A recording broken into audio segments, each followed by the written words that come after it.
Now in my last video of the unboxing and first impressions of the brand new 7200 2.8 S-Pro series lens from Panasonic, I gave you guys an opportunity to ask me what you wanted me to include in my review. And by far the most popular request was sharpness. You wanted me to compare it against its little brother, the 7200 F4, which is what I own at the moment. And also the teleconverters. I got a 1.4 teleconverter and a 2x teleconverter. So what I've done, because I didn't want to include this in the real world review of going out shooting with the lens and basically using the lens in the real world. So I've done this video so you guys can look at the resolution and the sharpness from both of these lenses with the teleconverters. All of the photos and videos were shot with this, which is my Panasonic Lumix S1R. Now, they are JPEG format and they've not been edited in any way. All of the photos and video that I've shot with this are in a Dropbox folder, and the link is down below in the description. So you can head over there and you can download them in full res JPEG direct from the S1R. Like I said, I've not tampered with them, I've not adjusted them in any way. I'm not going to put the RAWs in there because I don't have that much room in my Dropbox, but it will give you an idea of sharpness. Now, I've done it through variable zoom ranges from 70, 135 and 200mm, and also from f2.8, f4, f5.6, f8 and f11. And I've also done it with teleconverters. So there's a lot of photos in there for you to look at. All of them will have their information and their metadata as well, so you can look at that and check it out for yourselves. I'm not personally a pixel peeper. Okay, I don't look at that type of stuff. I just want to know how a lens performs and how it performs in the real world for me, because it's important because I use them for work. Also, some people requested I shoot some video because they wanted to know how good the 7200 2.8 was for video. Now, I have done that, and I've shot that at f11, and I've shot this from the S1R. Now, I haven't put any NDs on the front because I didn't want to take away from any of the sharpness.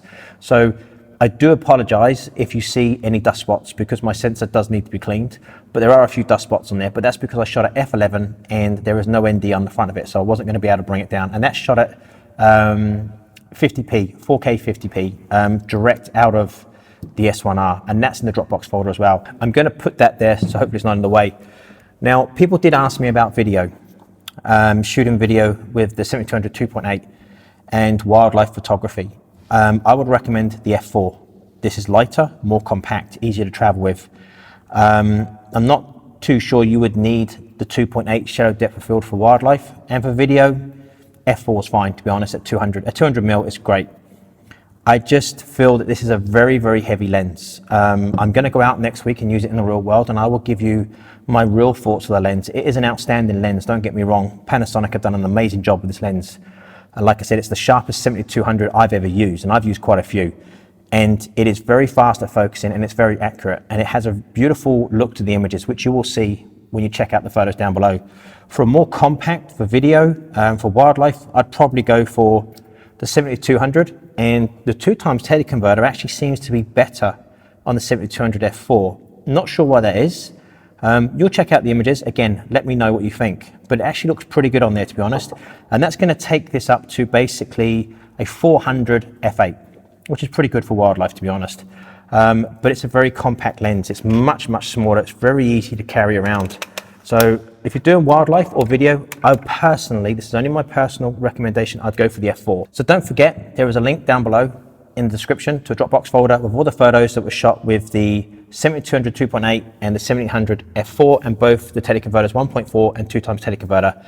They're nothing exciting, but they will give you an idea of shallow depth of field and sharpness. And remember to subscribe to my channel, because next week my real world review of the 7200 2.8 will be coming, and I'll also test it up against the 7200 and see what the performance is like and how it is in the real world, because that's what's important to me. Like I said, I'm not a pixel peeper, but I know some of you guys it's important to you about, and that's why those photos are down below in a Dropbox folder for you to download and play around with yourself. As always, thank you so much for watching this video.